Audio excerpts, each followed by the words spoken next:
Hello everybody, and thank you for joining our next instalment of Amazing Customer Stories. My name is Simon Johnson, and I'm the GM for Freshworks UK. Today, I'm actually joined by another Simon Johnson, this time the VP of Customer Experience for Big Bus Tours. And together, we'll hope to provide you with the snippets of learning from one of the most visible brands in London. You'll almost always see a Big Bus Tours bus whenever you walk the streets of London. In fact, Big Bus Tours is now one of the largest operators of open-top bus tours globally. Simon, why don't you go ahead and introduce yourself? Thanks, Simon. Yeah, absolutely. I'm Simon, VP of Customer Experience and Service at Big Bus Tours. If you haven't heard of us, you've probably seen one of our fleet of 500 Burgundy buses, either on the streets of any of the 23 cities we operate in, or maybe even passing a journalist reporting outside Westminster, or maybe even in Killing Eve, or the many films of our fleet seem to inadvertently cameo. We carry about 7 million customers a year, and while our head office footprint is small, we're a big operation. So 24 hours a day, 7 days a week, there are buses moving around a city somewhere, helping customers to discover the most beautiful and famous cities in the world. So let's kick things off then. So firstly, can you describe your customer support team? How many agents and how you've set things up? We have a team of about, we did have a team of 16. We've had to reduce that because, of course, as a result of COVID, some of our service isn't what it was just before COVID. And so we're looking at hopefully bringing those team members back as our service return to normal, whatever normal might look like.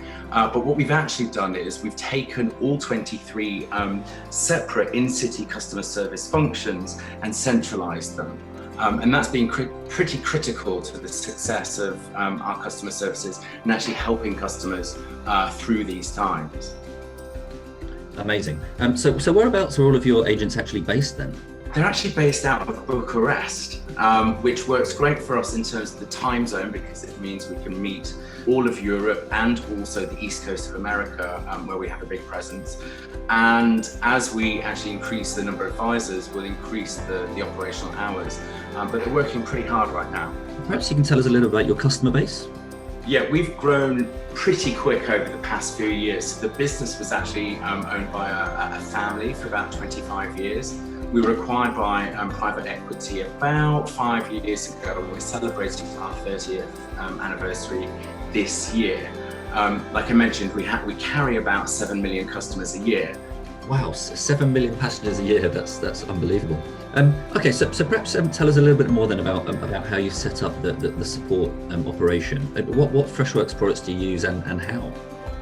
Yeah, we've got, so the suite that we're using, we use Freshdesk, Freshchat, and Freshcaller as well. And of course, the team love Freshconnect, and so do I actually, because it's really a great way for even the advisors to get in touch with me, ask any questions about what's going on in city. Is there something that they want me to have a look at? And I really like that connection with the team. I don't want to be too far away from the team. They know how important customer service is to me, and I know it is to them as well. There is, of course, a team leader there as well, who we're in constant contact actually, because there's always something different coming along at Big Bus Tours. No one day is the same. I know it sounds cliche, but when you are carrying 7 million customers a year, anything can happen, and cities they like to throw stuff at you every day. But we've got a really nice setup with those three the three products that we use with Freshworks, and that really does cross all channels through the app, which is a very popular platform for customers just to have a conversation with us, or through email, through the website, and a traditional sort of way of getting in touch with us. And we are going to be reintroducing our phone service as well, which is quite important actually to our North American customers who like to pick up the phone. Brilliant. So excuse the pun, but it really does sound like you're on a journey at the moment. So I'm keen to sort of understand a little bit more about that. Could you just tell us why you decided to choose Freshworks products in particular? Yeah, absolutely. I mean, for me, it really is about the relationship. I have a great relationship with Freshworks and with the people that I've come into contact over the years that we've actually been working with Freshworks. And we really have gone on this journey together. from the proof of concept that we looked at when we were looking at centralizing the customer support team and working with Freshworks to actually develop that proof of concept, to really go to the business and actually prove to them this is going to work. And of course, it was always going to work, down to the dedication, I think, of Freshworks and also the team that we had in place in Bucharest.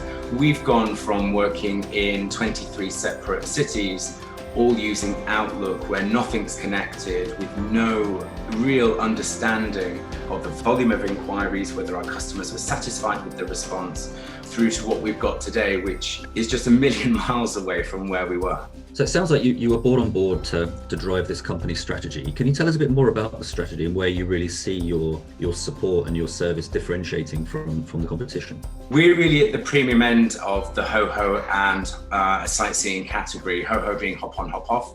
The tool that we're offering, but everything around it as well, and that includes customer services. And I very much view customer services, it's with the customer throughout the journey. It's not just at the point where, I think many businesses or brands probably use customer services to probably limit damage in terms of anything that might have gone wrong on the day. And if you are carrying 7 million customers, things do go wrong. But customer services and the interactions that we have with our customers are throughout the customer journey, even from the bots that we've actually got in place.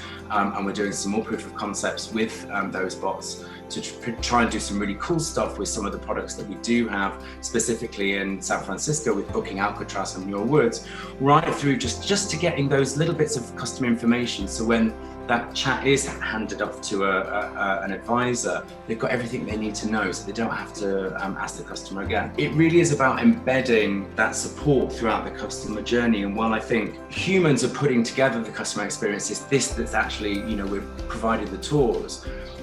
It might not always be, a human that's in front of you when you're engaging with the brand.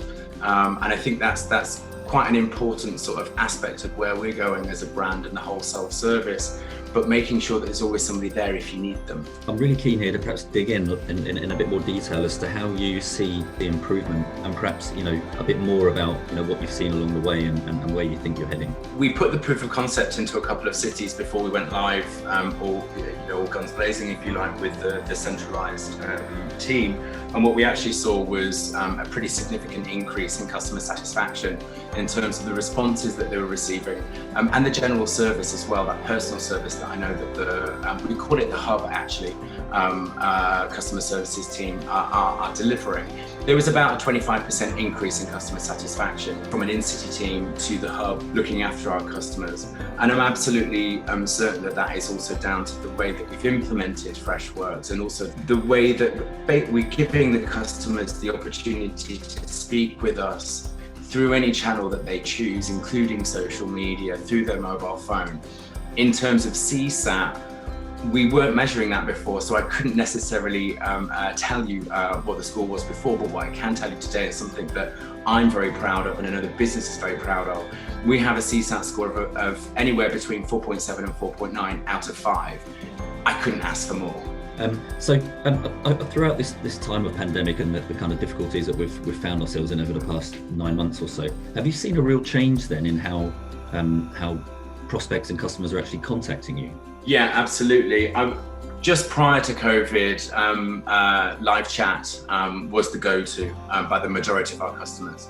And then when COVID hit, we had a huge increase in customers contacting us, worried about, of course they would be worried because they want to go on holiday ultimately, because we're not just providing a bus tour, this is part of somebody's holiday. So they're coming to us worried that they're not going to be able to travel to the destination basically, and they're coming to us and they're talking about refunds and talking about could they extend the validity, and most of that was taking place through email. For us, is not really the best way to get in touch with us. We would have rather these customers got in touch with us through live chat, because then you sort of get a backlog of emails, and the sheer volume that we were having to deal with, it was really all hands on deck, including myself, to get through those. So during COVID, it was email, and I think that's predominantly because customers think that email is maybe a more authoritative sort of channel to communicate a brand through. That's definitely changed over the past few months now, and what we've seen is almost complete shift back over to live chat as our services are restarting and customers are asking more about when is your service going live? Can I bring my dog on board? Is it okay to have a glass of champagne on board? Stuff like that. It's a total shift. Well, I have to ask, can you drink champagne on board? Absolutely, yes, and I recommend it. Just make sure you take your empties with you, please. Perfect.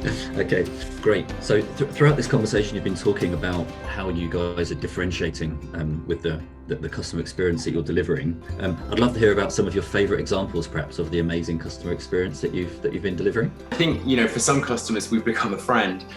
We've had a few examples, and in one of them, we had a customer that actually called us, and one of the advisors spoke to that customer for a good half an hour and almost took them on a walking tour throughout London. They were right smack in the centre of London and walked them all the way up to Euston, which, if you know London, is actually quite a long walk, and really helped that customer find the stop. That in itself is perhaps a bit of customer friction, because, that we've been looking at how we can make our stops more visible in all the cities that we operate in. I listened back to that call, and the patience of the advisor was second to none. I'm not sure I would have had a similar patience, and that customer probably will remember that call for the rest of their life and will recommend Big Bus Tours. And then I had a question actually about how you're using the app. Can you give us some more details? Yeah, for sure. The app is a product that's really at the heart of our customer experience now. And what we're looking at is how can we actually digitize, perhaps especially because of COVID and people not wanting to necessarily have contact with somebody on street, for instance. How can we actually digitize some of that experience of buying a ticket and having a digital ticket, but also making sure that there is a familiar voice, if you like, and that either that's coming through a bot or even the customer service advisors as well. The app in itself is downloaded by millions of customers every year. It's the fastest growing channel within the business in terms of revenue. So we're really investing in that particular product, and I really do think that will become even further at the center of our customer experience strategy. And I think there are similarities actually in what you're talking about. At Freshworks, we talk about wanting our customers to have customers for life, and similar with our own customers. Based upon that, I'm really keen to hear any feedback that your team that you've got purely on the Freshworks product, what sort of impact it's had. I think from my own usage, because I've lived and breathed the products as well, I've personally responded to thousands of customers to get, to understand the platform. And I can definitely say it's very easy to use. It's just logical how everything's laid out as well. I think Fresh Chat is probably the product that we use the most and have got the most value out of, especially in terms of being able to actually create automations, making sure that the right conversations are going to the right people, including languages as well, because we support multiple languages through the platform. And with Intelli Assign, we can make sure that no advisor is overloaded. They're really appreciative of that, because we don't want advisor burnout, and making sure that they're able to give the time and attention to each and every customer. That's great. I love to hear about Fresh Chat, because that's definitely one of my favourite products as well. So just to finish off then, I'd love to know what's next in line for Big Bus Tours. That's a big question, a really big question. I think technology is going to play a big part in our future. There's always going to be people on the street, there's always going to be the buses, but I think technology is going to be at the heart of a lot of the customer journey. We're looking at things like augmented reality, we're looking at how can bots better serve our customers, but also better serve the business as well, through efficiencies as well. So I think it's quite easy to think that we should be investing in shiny new tools and shiny new products and solutions. But if there isn't the customer adoption, for instance, with AR or VR, it's probably just biding our time basically and waiting for the right moment. We were saying for a long time that it's going to be the year of mobile. It took a good 10 years for that to come along. So digital is really going to be at the heart of everything that we do.